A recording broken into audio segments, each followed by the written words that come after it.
Le JT, le hit of the Brico Center.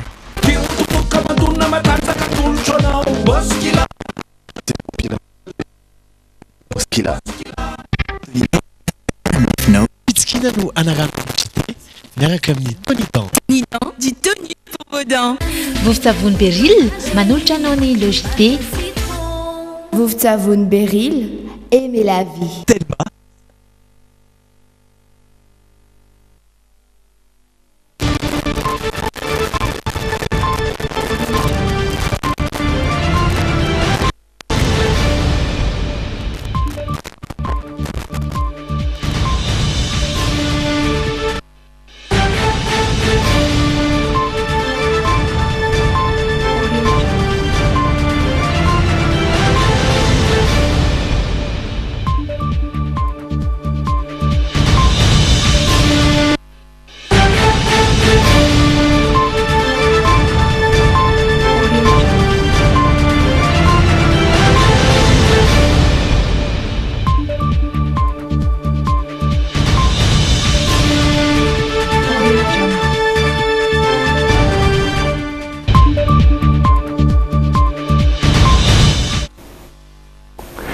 Fahalatran'izay miaona amintsika rehetra mpanaraka ny logité tonga soa atao anatin'ny logité ny alakamisy fafito ny volana May.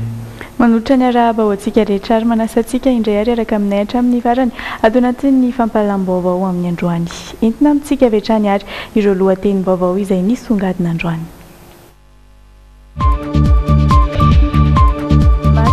Voailika tanatin'ny zotry ny fampiavana am-pirenena tariny ireo filoham-piangonana eo anivon'ny FFKM ireo atoko-pinoana hafa eto amintsika. Ijery ireo harena voajanahary mampiavaka ny Madagasikara no tena antondian'ny 800 ireo mpizahan-tany tonga eto amintsika. Fepetra maromaro no tsy maintsy fen'ireo maniry ny mikasa anondrana entana amin'ny alalan'ny tambazotra AGOA. Ny anitotongana ny vokatra makamba na ny crevette teto amintsika tato anatin'ny taona vitsivitsy.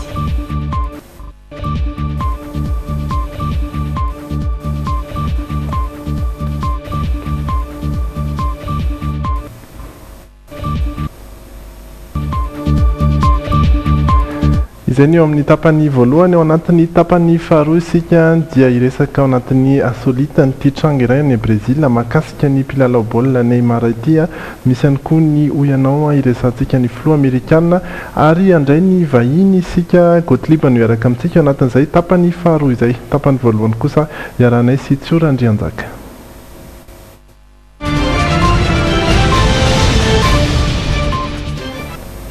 Eo amin'ny sehatra politika mbola mitohy hatrany ny resabe manodidina ny fampiavana-pirenena sy ny feikefitra ny voaka avy ao. Nasika dia nasika ny sefafi na ny sehatra fanarahamaso ny fiainam-pirenena tamin'ny alalan'ny fampitam-baovao izay nalefan'izy ireo naneo ny fomba fijeriny ny fiaonam-be-pirenena izay notanterahina tamin'ny herinandro iny fampihavanana sikitoto politika io no lohateny namezan'izy ireo ny fampitam-baovao navohitra manokana tao anatin'izany ny fitarian'ny FFKM ny hevitry ny teny hoe fampihavanana ny tedi-bolana natanterahana izany sy ny fandikana ny lalam-pandrenana. Rindra Tahiry sy Evoara Rabenano mitatra vaovao. Tsitsitsy ireo voambolana nentina maritana fiaonam-be-pirenena atao teny Ivato herinandro izay ny sehatra fanarahamaso ny fiainam-pirenena. Nametra-panontaniana ny sefafi ny amin'ny hoe tena tamin'ireny fotoana ireny mihitsy ve ny tokony nampidirana andrara politika tao anatin'ny fampihavanam-pirenena ary anjaran'ny FFKM ihany koa ve ny ady hevitra mikasika izany. Tsy mipetraka ny lalam-pandrenana izay mandidy fa laika ny fanjakana. Andany ihany koa ny sefafi ny fanliana antoko-pinoana sasany satria tsy nandray anjara tamin'ny fiaonam-be-pirenena iny ny fiangonana evanjelika izay manodidina ny 100 eto amintsika. Nisongadina tamin'ny taratasy anefan'izy ireo ny fanontaniana ny amin'ny teti-bola nentin'ny FFKM na natanterahana ny fiaonam-be-pirenena izay mitaratra ho hiatrany ity mpanaramaso ny fiainam-pirenena ity ny mahambadika politika anjaika be. Amin'izy ireo dia tsy niady afa-tsy ny tombontsoa manokana ireo filoha teo aloha toa ny Marc Ravalomanana izay nisisika tamin'ny fangatahana fanafoana ny didy manery azy hipetraka amin'ny toerana iray voaro. Ravitina dia tsy tratra ny tanjona 4F, ny fiekekeloka, ny fibebahana, ny fahamarinana sy ny fihavanana hoy ny Sefafi.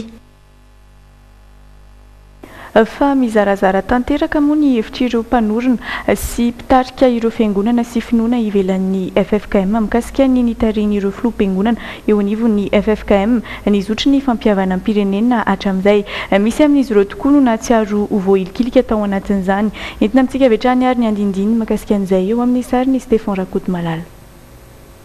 Nahoana no ireo filoham-piangonana eo anivon'ny FFKM ihany no nitarika ny fampihavana amin'ny pirenena. Tsy vitsy no nametraka io fanontaniana io manoloana ireo karazam-piangonana sy karazana finoana ampolony izay misy eto Madagasikara amin'izao fotoana izao. Isan'ireo natsiaro voahilika tanteraka tanatin'ny zotry ny fampihavana amin'ny pirenena ny fiangonana protestanta vaovao eto Madagasikara. Ho an'ny mpitandrina izay sady mpanorona ihany koa ny FPVM dia misy indrikely anatin'ireo 4F izay targetra ny fampihavana amin'ny pirenena tarian'ny FFKM dia ny mikasika ny fiekenkeloka izay tsy ampy hihavanana raha ny nambaran'ny hatrany. Mijery ny adi-tsaina sy nampalahelo ny firenena Andriamatoa Marc Ravalomanana izay filoham-pirenena teo aloha dia misotra azy nanao hoe mifona zava-dehibe ny fandrenesana an'izany saingy tsy ampy izany. Natsiaro voahilikilika ve zany ny FPVM manokana tao anatin'izay fampihavana amin'ny pirenena? Marina izany satria izay tsy latsona. Mifanohitra tanteraka amin'izay anefa ary makatò tanteraka ny fitarian'ny FFKM ny fampihavana amin'ny pirenena ny eo anivo ny fiangonana Apokalipsy izay tarian'ny pastora Mayol. Ho azy dia mitovy avokoa rehefa fiangonana ary ny fahatotosany ny zotry ny fampihavanana antsakany sy andavany no laharam-pahamehana. Misy tokoa le hoe fiangonana zokiny dia zandrina fa ireo fiangonana zokiny zandrin'ireo zany amiko koa kristianina daholo dia raha ohatra ka hoe ny fiangonana zokiny ny FFKM no mitarika an'ilay fampihavanana dia amiko zany zay tonga amin'ilay obolana gasy any hoe mananjoky afaka olate amin'ny firenena zany misy atsika hatramin'izay zay mpitondra ny fandimby teto dia mbola ny FFKM natao atao hoe religion d'état mbola ekeny fanjakana hoe mbola misy lanjany zany dia ny fiangonana zandrin'ilay fa tsy miady amin'izay zavatra zay fa hoe zava-dehibe dia nisy ny fihavanana eto amin'ilay firenena malagasy mba androsoan'ilay firenena zany satria ara-tsoratra masina zay fampihavanana zay. Ankoatra ny finoana kristianina dia efa mihamahazovana eto Madagasikara ihany koa ny finoana silamo. Ary raha ny antotany safarany ny voka aloha hatreto dia mpino silamo avokoa ny 20 isanjaton'ny malagasy izany hoe malagasy eo amin'ny 7 tapitrisa eo no voakasika izay. Mitovy ihany ny tanjona sy ny targetra ifantohan'ny finoana silamo sy ny finoana kristianina hoy ireo mpino silamo saingy ny fomba anehoana sy anatanterahana izany fotsiny no samy manana ny azy. Mankatò tanteraka ny nitarian'ny FFKM ny zotry ny fampihavana amin'ny pirenena noho izay ireo avy amin'ny vondron'ny mpino silamo eto Madagasikara izay nandray anjara mavitrika raha teo tamin'ny fihaonam-be pirenena ny herinandro lasa teo tamin'ny alalan'ny vaomiera fahatelo. Zareo FFKM no lohalarana ka zahay tonga tao zany izay nandray anjara nanampiseho hoe fa ekenay amin'ny anatin'ny fotopolona islamo alohan'ny zanahary mamela heloka tsy mety olona anaovanao fahadisoana mamela anao aloha vao zanahary manekana. Raha ohatra za zany misy fahadisoana ataoko aminao zaho tsy afaka mandeha hoe amin'ny any moské mangataka famelan-keloko amin'ny zanahary raha tsy miverina aminao aloha mieky ny heloko izay vitako to aminao. Fa ny finoana islamny c'est le prolongement du christianisme. Mizarazara tanteraka araka izany ny fomba fijerin'ireo mpanorona sy mpitarika ireo karazana finoana sy karazana fiangonana izay voatonona ho fiangonana zandriny ny mahampitarika ny zotry ny fampihavana amin'ny pirenena ireo filoham-piangonana eo anivon'ny FFKM. Andaniny matsiaro ho voahilika ankilan'ireo izay miny mankatò izany na dia matsiaro nahilika amin'ny ampahany ihany koa ary. Ny fanontaniana tokony ho asimbaliny amin'izao fotoan'izao dia tsotra moa avatsy laika ny fanjakana.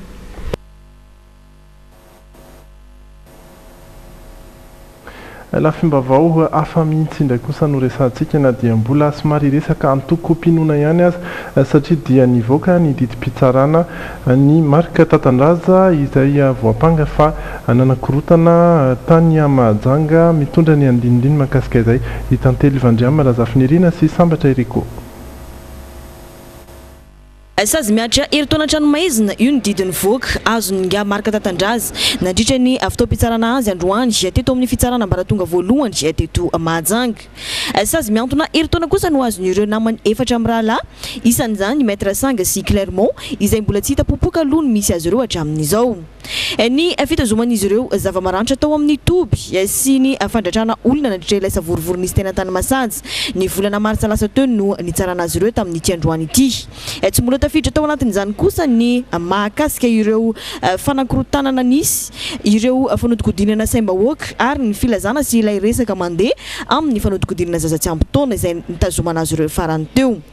Ity farany izay nolazain'ny mpitsara fa tsy nahazahoana porofo akory ary tsy nahitana vavolombelona ka namany zava-poana ihany. Mampanontany tena ihany ny mahakasika io raharaha io satria fandraisana fepetra momba ireo no tena nandrasan'ny be sy ny maro indrindra fa ny vahoaka ny Mahajanga. Indrisa nefa fa nolazaina tapabe-maso teto fa hoe efa vita ny mpanao gazety ny fitsarana izany. Asa hoe inona no tena tiana ambary fa tao maneho endrika lafiny ratsy eo amin'ny fanateran'ny mpanao gazety ny asany ihany ny fanambarana izany teto tapabe-maso. Zay tany Mahajanga fa any Sainte Marie kosa tany Sainte Marie manana kokoa ny filohampirenena Erazona Mampianina mivady eo amin'ny lafiny fizahantany no tena antondian'izy ireo tany satria dia volafotsy mahatratra 50 kilao izay hitan'ny mpikaroka avy amin'ny History Channel sy ny October Films no natolotra ny firenena malagasy tamin'ny alalan'ny filohampirenena. Araky ny tantara dia arena nentin'ilay pirate William Kidd ireo volafotsy ireo ary izao hitan'ny mpikaroka Amerikanina sy Britanika tao amin'ny nosy Sainte Marie izao. Fanana ny firenena malagasy ireo volafotsy ireo ary misy ihany koa ny fifanarahana amin'ireo mpikaroka nanotrina ny filohampirenena tamin'ny fandraisana izany vakoka izany ny maso ivoan'ny Royaume-Uni sy ny maso ivoan'ny États-Unis. Io fotoana io ihany koa no nanarorotana ny tokanana fotodrafitrasa maro samihafa ao anatin'izany ny lalana mampitoy ny atsimo sy ny avaratry ny nosy Sainte Marie lalana 50 kilometatra izay namboarina tanteraka mba ho tombontsoany ireo mponina fa niverina sy nanamafy mahakasika ny volafotsy 50 kilao ihany koa ny filohampirenena raha ny tafy fa sy ny resaka tamin'ny vahoaka ny Sainte Marie hoenotsika avy hatrany. Mitodika aty amin'ny Sainte Marie zao tontolo zao amin'ity androany ity topokilasy topovavy tsara ho fantatrareo zany ianareo no sambatra indrindra zao amin'ity andro ity tsy ritin'ny olona indrindra ianareo satria eto aminareo no ahitana ny vokatry zao fikarohana izao nandritra ny 300 taona no efa nikarohana hoe nakaiza le sambo nakaiza ny arena ho amin'ny eto aminareo nahitana zany mitodika aty aminareo zao tontolo zao sambatra anareo manohana an'izany zay topokilasy topovavy.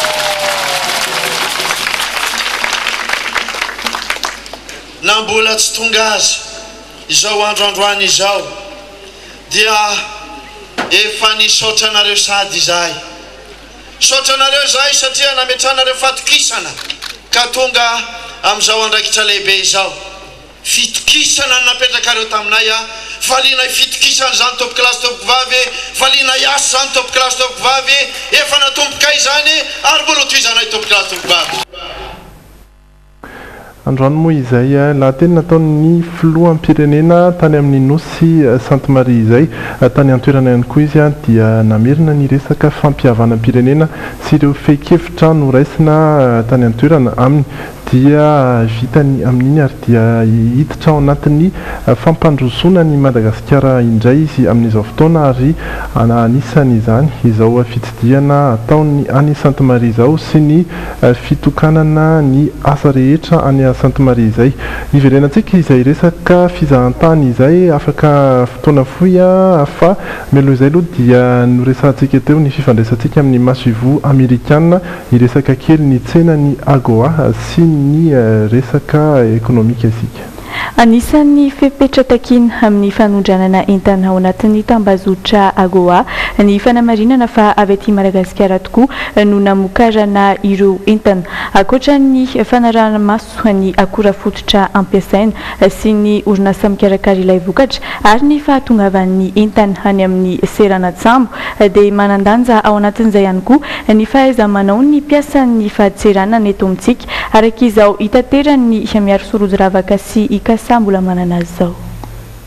Mahatratra 3 tapitrisa dolara ny entana efa nalefan'i Madagasikara tany États-Unis tao anatin'ny 3 volana nisokafan'ny tambazotra AGOA indray hoy ny tatitry ny Tale Jeneraly ny fahaditseranana eto amintsika. Ny resaka textile na ny famokarana lamba sy akanjo ny akamaroan'ireo entan'ireo saingy hihita hatramin'ny sehatra hafa izany ka vokatra mahery ny 7,000 karazany eo no vinavinaina ho voakasika izay. Araka ny fantatrareo moa zany dia hoe nihitatra ny AGOA tsy textile intsony zao fa nihitatra any amina entana hafa ary hialava ny fepitaona azahoan'i Madagasikara ny zany fahazahoana manokana manondrana entana ny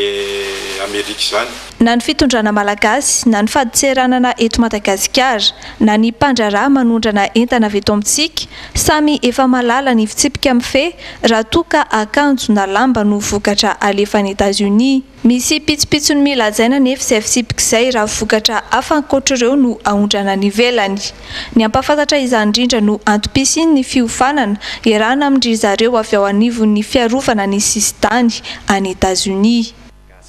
Egetsy tapahany amin'ilay atao hoe valeur finale n'ilay entana ho afarana zany misy apanjo maintsy enjehana zany hoe tena ny ainga avy eto Madagasikara izy io misy kajikajy teknika be atongavana amin'izay tafiditra anatin'ny kajy io zany ny main d'œuvre anatin'izay ny marketing dia ny frais de gestion.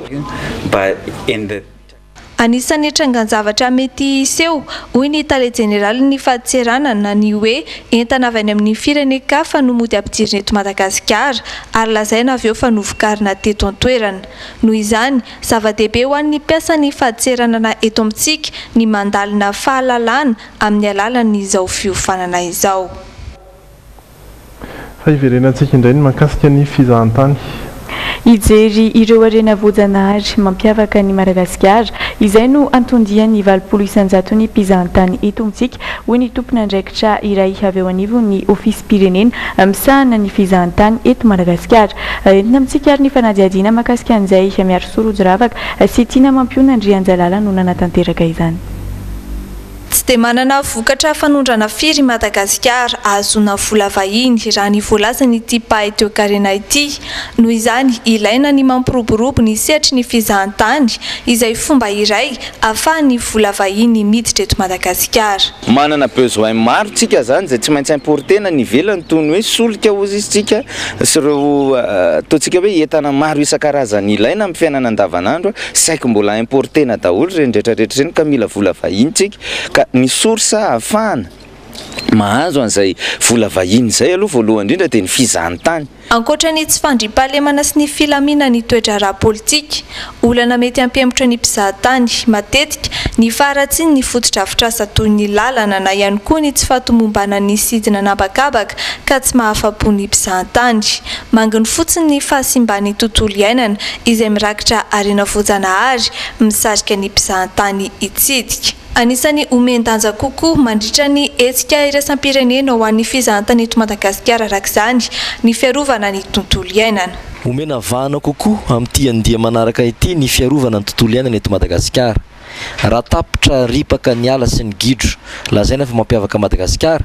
inona ntsony no ahaliana mpizahantany eto afaka 20 taona. Mba isian'ny fizahantany maharitra eto Madagasikara sy anomezan-danja io sehatra io amin'ny fampivoarana ny toe-karena malagasy. Fotoana iray ahafahany mpandraharaha mifanakalotra kefa sy fahaiza-manao ny hetsika iraisam-pirenena ho an'ny fizahantany eto Madagasikara. Fa miresaka fizahantany ihany isika dia iresaka ny tontolo an-dranomasina sy ny jono. Ny anitotongana ny vokatra makamba teto amintsika tato anatin'ny taona vitsivitsy izay antony maro no mahatonga izany ka nanosika ny ministeran'ny jono sy ny harena an-dranomasina miaraka amin'ireo mpitrandraka makamba hitady vahaolana ampitombona izay vokatra izay. Manazava misimisy kokoa mahakasika an'izay Andry Lalaina Andriamasy sy Anjarakoto Noraina. ny enatra amin'ny 500 ny vokatra makamba teto amintsika tao anatin'ny 10 taona raha na vokatra 7 taona nisika ny taona 2 dia ny ena ho 703 taona monja izany ny taona 12 mazava azy fa ny ena naraka izany koa ny fanondranantsika makamba satria tsy nahasahana afa-tsy ny 100 ny tsena irasim-pirenena sisa ny makamba vaty Madagasikara olona maro na tonga izany araka izao fanazavany ministra ny Jono sy ny arenan-dranomasina azy izao ny politique ny namono azy zay satria iny namono politique fandraisana ny décision ambony amin'ny fitrandrahana azy politique ny manapaka azy marina fa misy ny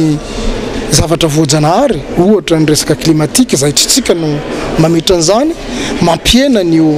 mambatotongana ny vokatra io fa eo dia eo koa ny tsy firarahina azy amin'ny fitantanana zany raha tsy laza za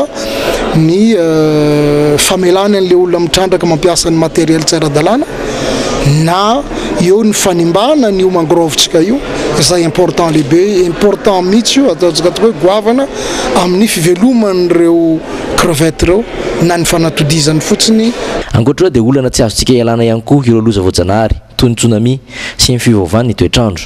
eo koa ny fitrandrahana tsy ara-dalàna ho fiatrena izany dia hiezaka hisokatra sy hiara-iasa amin'ireo tsy miankina ny ministeran'ny Jono sy ny arenan-dranomasina amin'ny fiarovana ny sistantsika efa misy raha teo ny vahaolana hafa sy ny fandraisana andraikitra entitra ho raisiny ministera ny goavana amin'izao fotoana zao aloha dia mistopper aloha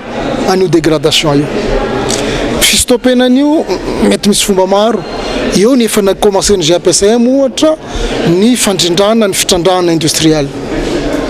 io nge be dia be ny licence taloha efa latsaka tany amin'ny 70 mahery zao izy latsaka aty amin'ny 38 aty 36 eo angambany côte ouest zay tena betsaka crevette dia zay nisany efa ezaka ho atao zany zay efa tohizana zay ezaka faharoa ahoana ny anaraha-maso zany fitrandrahana io satria betsaka koa mitaraina amin'izao fotoana zao ary voateoteo ny fampiresaka tamin'ny président ny GPCM hoe ahoana nijerena amin'izay fa izany tsy manara-dalàna fa eo dia milaza hoe tsy mba misangisangy mihitsy zay amin'izay hoe izany tsy manara-dalàna zay tsy misy zanakalafa zany rehefa manimba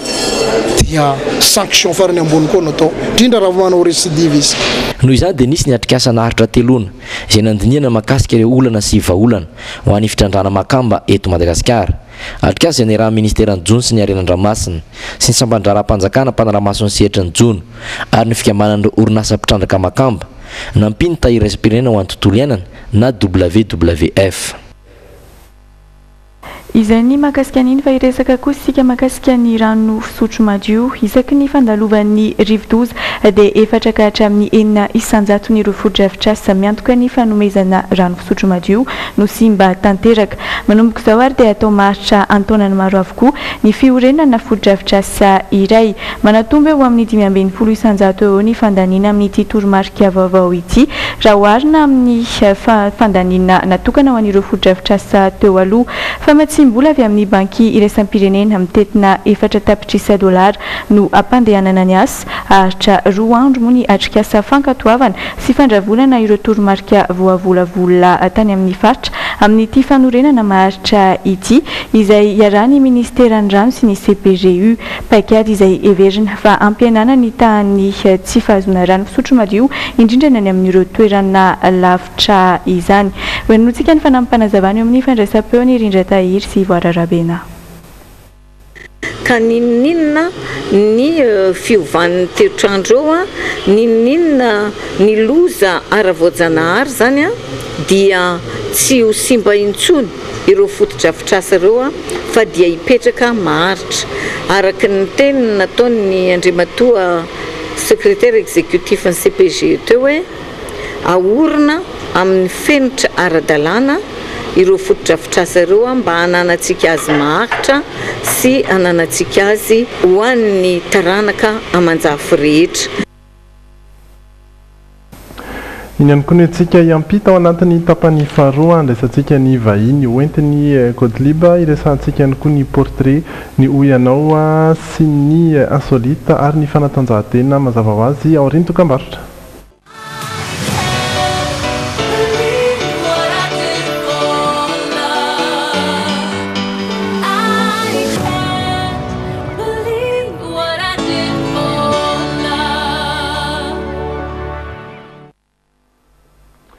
dia miditra ao anatin'ny tapany faharoany logité isika raiky izao hitantsika izao dia misy ny vahiny toy ny mazatra miarabanao i Bernie Godas no anaran'ny vahintsika androany.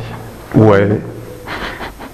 Mirabantsika rehetra mpijery dia mazava be amin'izao le fitaovana rehetra hoentina sy le look hoentina zao zany fa dia Barça forever aloha amin'ireo efatra ireo zany amin'le resaka Champions League. Mo baolina kitra efa nresantsika teto any afaka maly hoe loha hevitra tena mahafinaritra le izy dia aleo mba manana surnom zany izahay amin'ny fankafizana satria izaho vao niainga avy tany aloha tany dia nisy Chelsea nisy Paris Saint-Germain fa amin'izao fotoana izao zany tsy inona amin'ireo le efatra manao demi-finale na Champions League ireo zay mbola hisy retour dia efa Barça dia maillot nisy ny baolina nisy ny Godas misy zany dia alefa Barça ale Bernie Godas ataontsika surnom tsika mpakafy zany mahafinaritra koa le mifamoriporona surnom zany rehefa mandeha mijery an'le baolina satria misy fotoana zavatra fa nijerena dia mba niezahana le volo zany mba natao izy aloha zany tsy inona ohatra ka hoe hiteny gasy kory le rony zany mpanao baolina dia mety anahirana koa fa dia aleo mba hoe mpijery ohatran'le ny amin'ny gradin reny zany fa mba maka an'le look ka le look io zany eny anelanelan'ny Neymar sy Pogba fa Pogba moa Juventus zany dia mba teo Neymar fa kiladilady loatra ako loha zany mba marina fa horesantsika zay look sy volo zay rehefa avy eo anaty insolite fa zao aloha dia ny masolavitra mivady Chris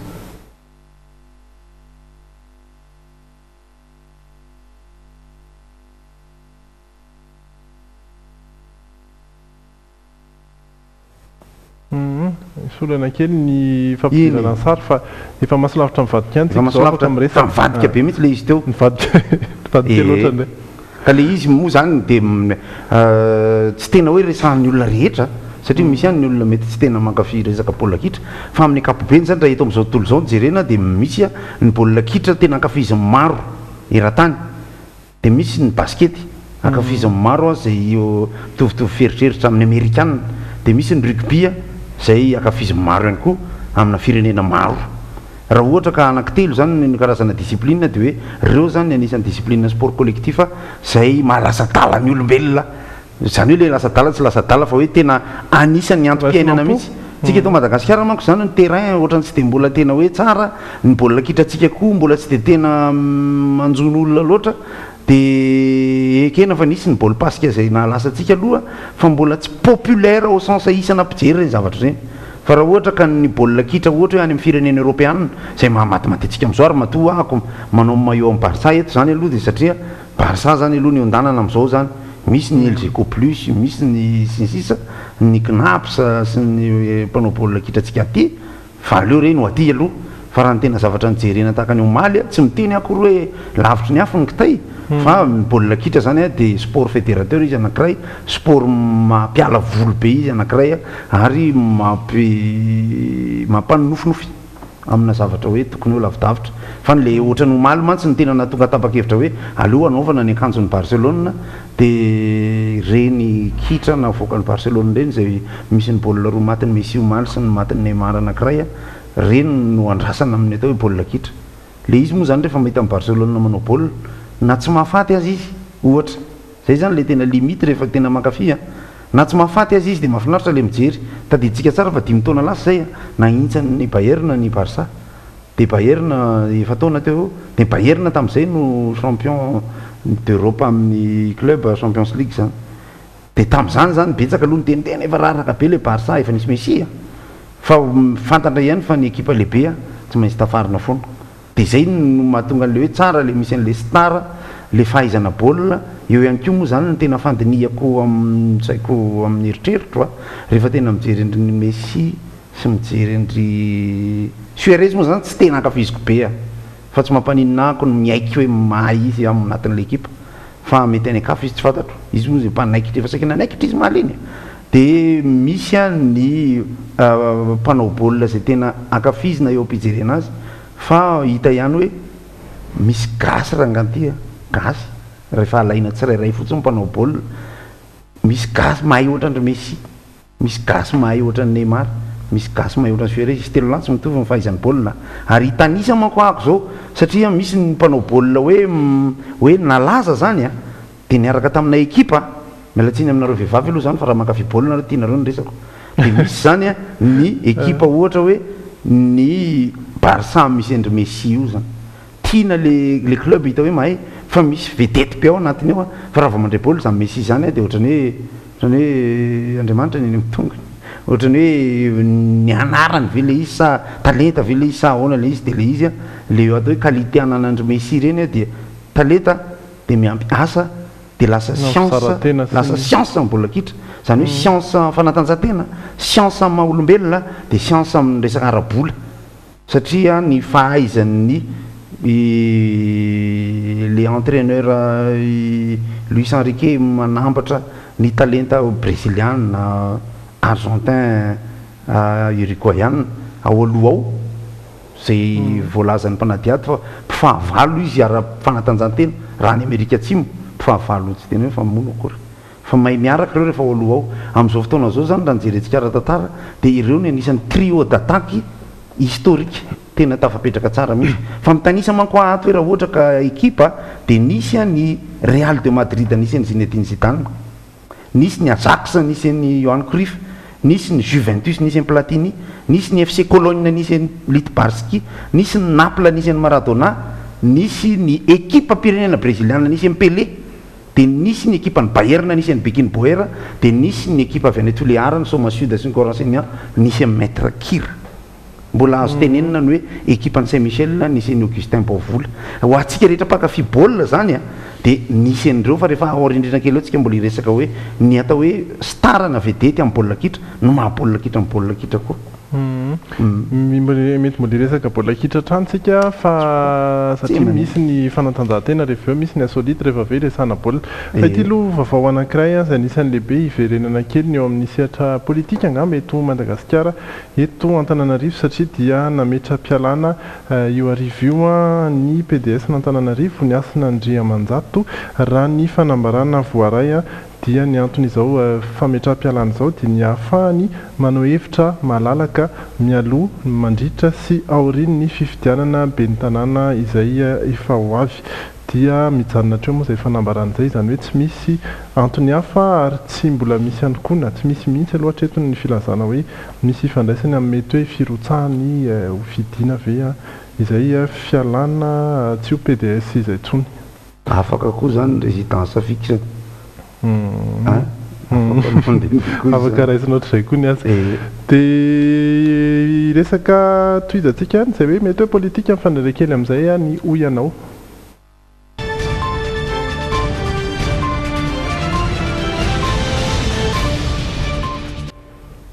Hoy ianao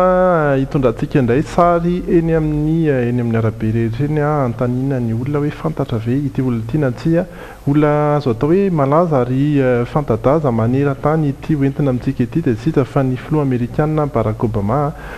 betsaka atao hoe tsy misy izay tsy mahalala azy raha izay no fiteny kanefa hitantsika ihany hoe misy ny tsy mahalala azy. Fahitandriana zao dia izy io amin'ny sary Ati lolo si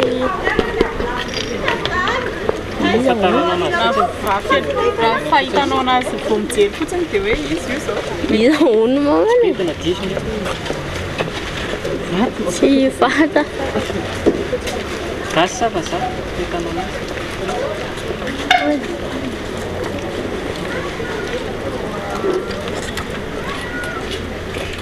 vazaha io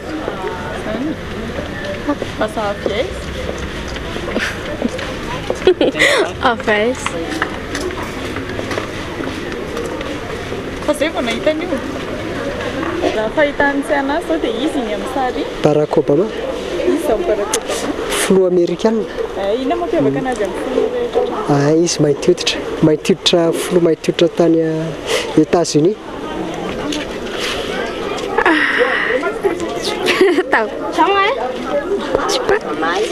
mbola tsy hitanao mihitsy izy moa le filohan'ny amerikanina i Barack Obama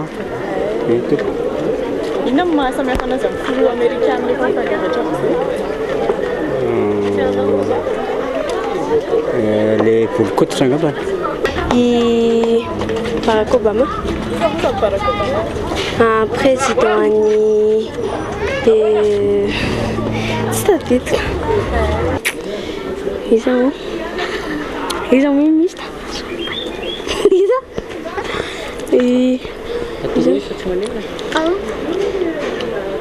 Iza mo.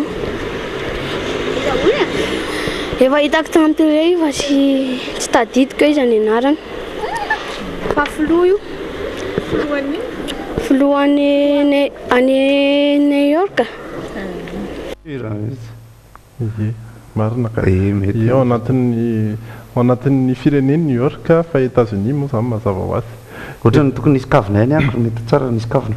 Zany hoe rahana anaka Neymar ihany.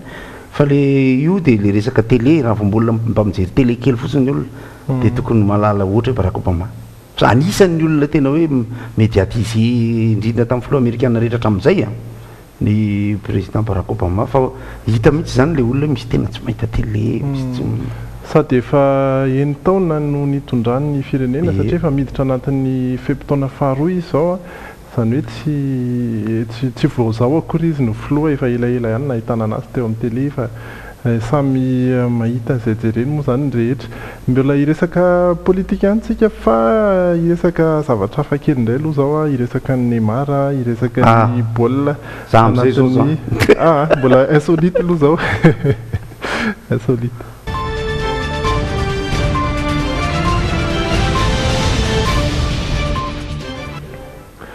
Alohan'ny iresana an'ilay Neymar misy an'ity sary ity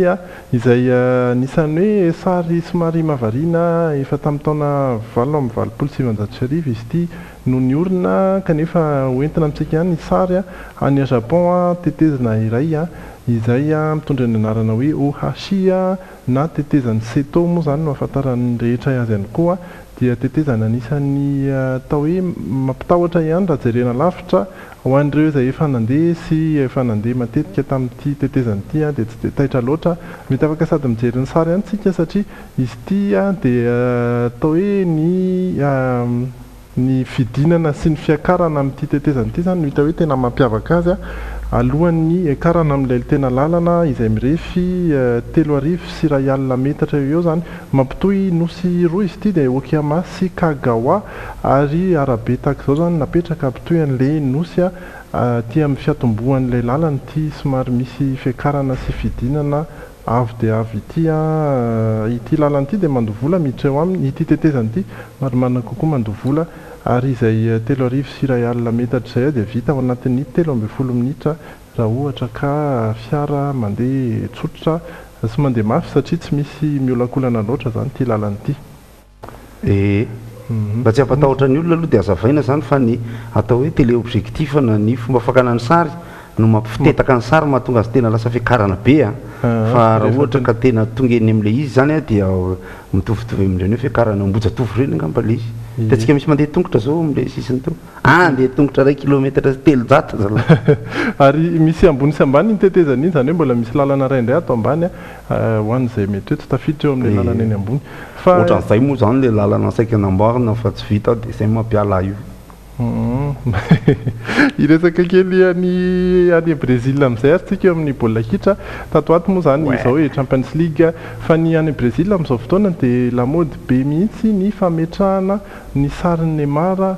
aiza rozy nareo ao anatin'ny volo izany hoe atao amin'ny ankizilahy moa zany tena betsaka manao azy ity ao aorianan'ny volo asiana sarin'ny Neymar moa ny aty aloha atao mitovitovy an'izao any Berni zao ary rehefa avy eo moa zany dia efa lasa izay mihitsy no fidiram-bolan'ireo mpanao volo maromaro any Brésil amin'izao fotoana ity zao sombiny amin'izay any Sao Paulo.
miampiloko kely ihany le izy a na dia teo amin'ny volo ara dia fahita mitovy a ny aho moa tsy hitodiako zany satria niezaka ihany nakeny amorona nosy dia manana saina nataondry le roa le izy fa tena zavatrava be le sary tao ambadika tao dia tsy ho aseho anareo le izy satria kakasana mihitsy ny efa ran'le izy sarin'olo lafa mihitsy mipotra teo fisa fa ty nataony laha teo ty Neymar ozy mihinany Neymar amin'io a tsy ny any Brésil Neymar mihitsy no ny ty olo lafa be le tao dia tsy nataoko ny hafa naratako asa raha mety misy mavita ohatr'ireny aty amintsika hoe efa misy mavita hoe manao sary amin'ny volo a fa le hoe sarin'ny Neymar mihitsy ve raha misy mavita nareo dia alaivo sary le fitaovana mihitsy ny tena ilaina satria rehefa kelikely a dia rehefa tonga fitaovana fanaovana azy zany hoe le misy le tondeuse tena précis tsara aloha tokony ho vita dia le mpanao politique reny koa mba ataontsika koa raha ohatra ka mety tsy dia tena maniry hanana an'izay eo amin'ny lohany ny aloha zao zany tsinona tena tsy omby ao ambadiky ny loha koa le olona tiako atao dia manaraka raha misy mavita Neymar na mpilalao hafa dia alefaso ny sary raha ohatra nareo nanao an'izay dia rehefa hita zany le bandy iny afaka tapa-bolana tonga dia gorilla be fa naniry volo Neymar asa hoe firy andro tokoa izy iny maharitra ohatran'iny le sary satria ny volo vetivety ihany dia maniry herinandro roa andro mandrapatonga match retour zany dia zay resaka iverina eto toerantsika ao anatin'ny portrait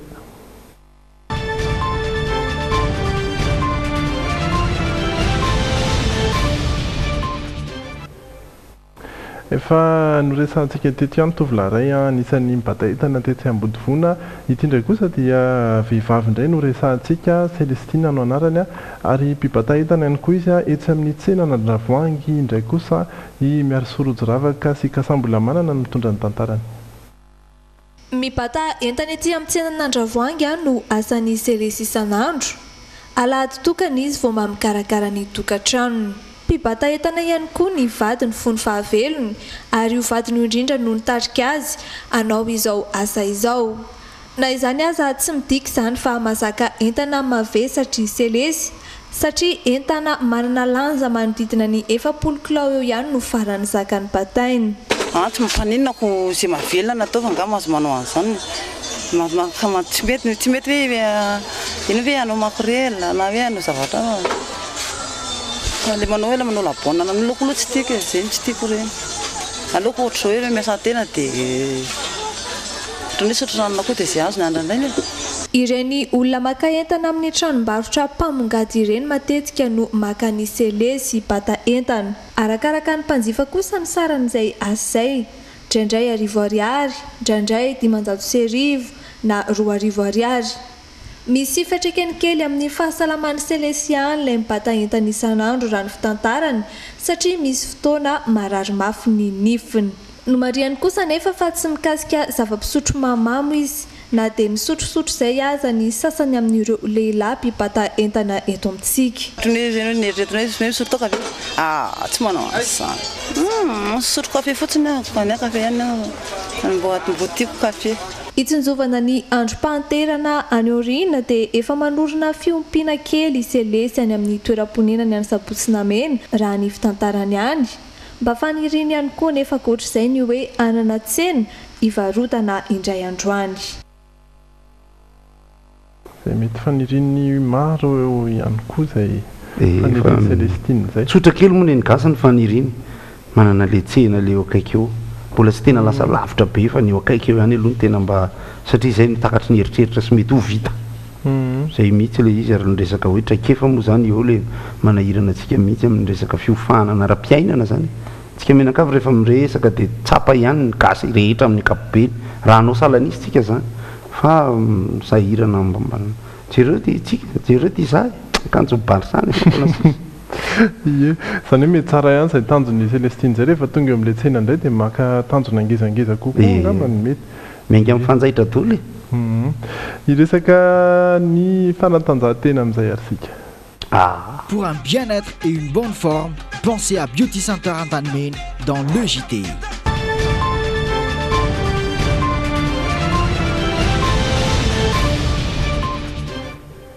Ny ralilo no resantsika voalohany satria ho tanterahana ny farany herinandro ny 5 sy 9 ary 7 ny volana May avy izao ny dingana voalohany eo amin'ny fifaninanana fanamorinana fiarakodia izay ekipazy maro no efa miomana ary anisan'izany ity ekipazy iray mampiseho ny fahavonona ny tanterak'ity amin'ny andro lalaina Andriamasy. Iray amin'ireo ekipazina lasy vavy fantadaza eo amin'ity sehatra ny fifananana fanamorina fiarakodia ity Rindrianja sy Fanja izay nanamory fiara Subaru hatramin'izay. Tao anatin'ny sokajy no nisy azy ireo hatr'izay ary nanoana azy ireo hatrano ny orinasa PME amin'ny mampiasa any Fanja sady ho fitaomana an'ireo lasy vavy ilalao PME. Hiakatra sokajy izy mivady ireto manomboka amin'ity topolaovana ity ka hiditra ao anatin'ny sokajy N. Tôbila tsotra zany, tsotra fiabla kokoa dia izay mahafinaritra amin'ilay izy. Raha ny tanjonay aloha zany dia hanao an'izay vokatra tsara indrindra arak'izay tratranay izay. Sarotra ihany nefa satria ny olona amin'ny groupe N rehetrarehetra olona efa tao anatiny daholo efa zatra raha izay vao manomboka manavao donc misy fotoana kely angamba mianatra kely amin'ny voalohany mitandrotandrona satria tsy afaka avy dia sombana koa ilay tôbila. Mazava ho azy fa nanova fiara ihany koa izy ireo klasa fiara Subaru M12B ilay fiara Subaru teo aloha. Ny ekipa mihitsy izy ireo mba hampiakatra avy kokoa ny lentany hazakazaka izay andraisan'izy ireo anjara amin'ireo dingana 7 ho an'ny fiadiana izay tomponaka Madagasikara. Izy angamba hitanareo amin'ilay sitena internet reny ny vidina tôbila hoe M12B groupe N zany iry izy misy boatiny tsara dia ny gros frein misy ny rehetrarehetra izy dia misy izy aloha presque mihoatra ny double n'ilay anay taloha zany fa resaka pneu sy ny anona moa mitovy ihany fa ilay tôbila zany ny eritreretinay mbola récente kokoa dia donc tokony moramora kokoa mitaiza azy. Ao anatin'ny dingana voalohany dia ny rally total izay ataony 12 sy 9 ary 17 May avy izao ahitana voalohany Rindrianja sy Fanja ao anatin'ny sokajy N miaraka amin'ny fiara vaovao Subaru M12B. Anao ny volo iny rehefa amin'ny arrivé rehefa betsaka miresaka baolina fa mialohan'izay aloha ny tsipy kanety be ho fampitombony ireo fifananana tsipy kanety be ho an'ny sokajy senior lehilahy dia hikarakara fifananana isaky ny alakamisy eny amin'ny bolodrome any Ambodin'ny Sotry ny club ny Ambodin'ny Sotry na CAI loka maro sy goavana no hiadiana amin'izany araka izao tatitry andro lalaina Andriamasy ao hatrany. Na dia efa mifarana azy amin'ny fanana nasionaly ho an'ny taranja tsipy kanety be sokajy senior lehilahy dia miezaka hatrany mikarakara fanana ho azy ireo ny kluba misy manerana Antananarivo. Isan'ireny ny kluba Ambodin'ny Sotry na CAI izay karakara fanana isaky ny alakamisy eny amin'ny bolodrome eny Ambodin'ny Sotry. Mini Masters ny CAI no natao anarany zany hoe mba ahafahan'ireo senior Roma miaona isaka alakamisy aty Ambodin'ny Sotry zany hoe ao anatin'indray volana sy tapany dia misy lanonana foana aty Ambodin'ny Sotry isaka alakamisy. Ny le 20 et le 21 juin kosa dia ataony grande finale zay eto Ambodin'ny Sotry any zay ngezangezany loha satria moto ny voalohany moto telo ny voalohany écran plan faharoa dia kojakoja maro isan-karazany ny fahatelo sy fahaefatra. Izy dingana eny ity Mini Masters CAI ity ka ezahana ho ekipana olotelo miaraka misy 420 eo farafakely ny isaka alakamisy no ifanitsana eny amin'ny bolodrome eny Ambodin'ny Sotry. Ho tafita avy hatrany amin'ny dingana famarana lehibe ataony 20 sy 20 jona avy izao ekipa valo voalohany isaky ny alakamisy ka tsy afaka hiatrika dingana hafa intsony. Mbola afaka merina amin'ny dingana manaraka indray ireo ekipa tsy mbola tafita. Sady fanampina ireo mpilalao malagasy zany no fanondrotana lenta ihany koa ny kluba Ambodin'ny Sotry mpikarakara izay fananana ny toerany tamin'ny fanana nasionaly farany teo. Raha 27 nalaina tamin'ny grande finale zay ny champion de Madagascar tafiditra kely ihany tsika anankiroa zany tsy ahita tafiditra 5 ny junior no hita fa mamelom-boly zany satria ny junior deuxième étape ny junior zany lasa ny CAI ny voalohany donc miandrandra zavatra amin'le katita kely zany zay any amin'ilay katita angambany le pépinière zay no tena mieritreretina azahoana vokatra amin'ity taona ty. Isan'ireo ekipa nisy nitondra avo nariny ekipany tamin'ny fanana nasionaly farany teo ry Emile, Niavo, Yves, Serikanto, Nirina ary Roméo. Tsipy kanety be zany isan'ny haitsika malagasy. Tsika mahay kanety be misy karazany discipline mba tsy virena amin'le resaka le hoe baolina basket ny discipline samihafa haitsika dia tokony fatohana tsara dia atao satria misy le araka teneniko teo hoe discipline populaire ary misy ny sasany atao hoe discipline sportive tsy tena hoe vraky be mpijery nefa ny rehefa mandeha amin'ny télé sy ny sisa ohatran'ireny pétanque. ny baolina kitra moa zany ny mifasika no tena haitsika fa ny Champions League baolina kitra ambozaka ho resantsika kely ihany sady jery saro an'izay mety tsy naharaka ny vokatra ho an'ny lalao manasadalana mandroa Somaly dia FC Barcelone no nandresy mazava tamin'isa 3-0 ny Bayern de Munich nandritra izay lalao manasadalana faharoa izay tanatin'ny Champions League tamin'ity taon'ity. I Messi no natafiditra ny baolina roa ary Neymar kosa no nahafaty ny baolina fahatelo ho an'ny FC Barcelone na ny Barça ary dia manatombo kokoa zany Barça hiatrehana ny lalao miverina izay ho atao ny talata ho avy izao andrasan'ny rehetra indray ny mety totoyany na dia mety hoe efa kelikely ihany ve ny finoana ho an'ny Bayern ho hitantsika eo. Rehefa eo resahana kely eo mpijerenan'le baolina natao omaly dia tsy hoe niankina tamin'ny tsy finaty eo ny Ribéry sy Robben zany ny momba ny Bayern fa misy zavatra amina fotoana hoe rehefa tsy mety le izy dia tsy mety moa ny fandresena azon'ny Barça omaly individuel zany hoe raha ny collectif ny famotika ny Bayern sy ny Barça omaly na dia mizatrana finaritra mijerena ary satria rava hain'ny Barça mihitsy no nanakorotana ny attaque ny Bayern zay tsy nanana tira cadré mihitsy narary fa ny Barça ndray kosa tato amin'ny lafiny nisy Neymar tato kavy zany no hitan'ny Bayern nanakana anazy zany satria le attaque ny Barça rehefa tonga ao amin'izy telo la Suarez, Messi, Neymar dia redoutable be mihitsy satria ohatra anahako zany qualification koa ny manomboka milieu mankany alohany ny Barça dia tena hoe génial, formidable, exceptionnel ary rehefa isaky ny tonga eo amin'ny tongotry Messi ny baolina dia manontany foana ny mpijery sady miandro hoe ahoana zao ny ataony amin'iny, inona zao no ataony amin'iny dia eo no anisan'ny mahafinaritra an'ilay hoe misy star zany le izy fa eo amin'ny lafiny taktika dia nisy zavatra combinaison tsy azo nanaovana ninina misy ny tao amin'ny attaque-ny Barça zany moa misy an'ilay Muller ny ala teo amin'ilay 70 minitra iny dia nisy an'ilay fanakorotanana nataony Neymar dia hita ihany hoe misy taktika ihany Luis Enrique moa zany hitako nitovy amiko rehefa ataoko zao niankatsy nitovy fa ny resaka baolina kitra moa araka ny teneniko zany misy ireo le atao hoe vedety sy nalaza dia ho anazy ao raha mitanisa dia miankina amina goany tsirairay mihitsy le izy misy an'ny Messi dia avy eo misy ny Zidane efa nyteneniko teo Platini, Maradona, Ronaldinho, Rivaldo dia tsy ataoko ao anatin'ireo le teneniko ireo le hoe attaquant na milieu amin'le tiako indrindra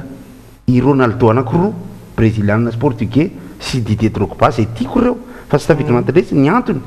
attaquant de positionnement no fahitako an'ireto telo lareto Ronaldo ny Real, Ronaldo ny Brésil taloha dia Didier Drogba monsieur positionné izy miandry ny baolina fa ireto zany le ataoko hoe artiste zany reny rehefa ohatra raha mijery Messi tsika dia mijery ny Ronaldinho tena hoe artiste mihitsy ny any amin'ny tongony satria jereo tsara fa ny olona tena mahay baolina amiko dia olona mirefy lantsaka ny 1m Messi ny 1m69 zany hoe raha mijoro eto aloako izy dia atreto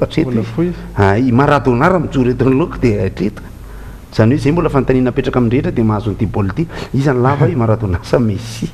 fa ny tena nahay baolina hatramin'izay zany ohatrany anany fitondra baolina aloha zany fa fantatry ny olona izy Jean Tigana zany tena tiako sampany zany tamin'ny hoe fankafizam-baolina dia tsapatsika ihany hoe tsika gasy amin'le resaka talenta zany mila finiavana sy etomanana be le izy satria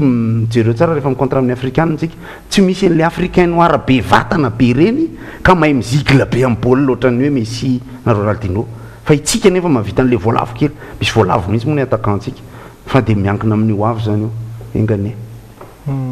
dia izay koa ny antsika resahana kely alohan'ny amarana an'le JT ny toetry ny andro ny maripana izay efa midina somary ambany ihany na dia mbola tsy tena mangatsika be aza Antsirabe dia mahita 6 degré celsius ho an'ny rampitso maraina io no mangatsika indrindra Antananarivo 13 degré celsius ny amin'ny faritra hafa mbola eo manodidina ny 2 sy 5 eo hatrany ny maripana mangatsika indrindra na ny anio alina na ny rampitso tsy tokony hisy atahorana loatra ny atsika zany akoatra Antsirabe sy Antananarivo ary Fianarantsoa dia izay koa ny amarana ny logité misy resaka farany ny pronostic satria ny lalaon'ny fanaovan'ny Juventus sy ny Real zany zay tsy napozina mihitsy dia ronoray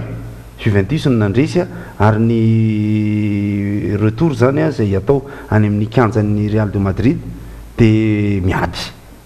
miady kokoa no mijery an'io ohatra nanko manokana tsy maka Real tsy maka Juventus ako fa raha manao ohatra i Pogba nefa totrany tsy anao izy dia miady tsara le baolina satria any amin'ny tanin'ny Real fa ny zavatra somary manahirana ny retour ataon'ny Bayern sy ny Barcelone mety mandresy ihany i Bayern fa ny zavatra andrasan'ny mpakafy Barcelone dia ohatra hoe premier mi-temps ka mahafaty ray ny Barça dia sarotsarotra ihany fa raha ohatra ka 0-0 mandresy Bayern amin'ny premier mi-temps zany dia mi-temps dia ny deuxième mi-temps eo misy karatra mena misy rombo fa le izy fotsiny hoe ahoana ny cassage de gueule ataon'ny Bayern satria fantatsika ny Allemagne ny filosofiany izy manao baolina physique izy rehefa deuxième mi-temps ka acculé moa ny fiteny azy na hoe tsotsoromambisarahana dia milay kokoa io match io zany fa Forza Barça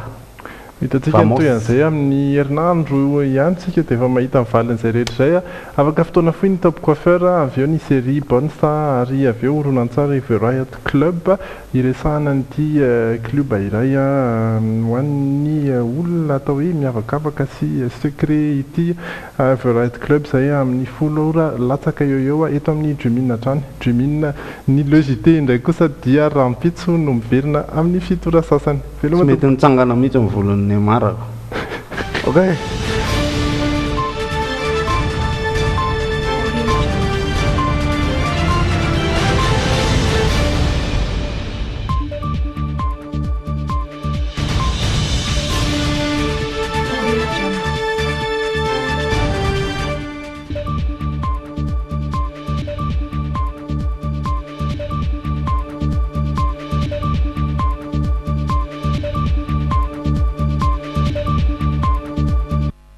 Tonidan dia miasa avy hatrany amin'ny nefinao. Tsikitsiky no nanaranao logité miaraka amin'ny Tonidan. Tonidan, du tonus pour vos dents. La fraîcheur de l'actualité dans le JT avec Naturo. Naturo,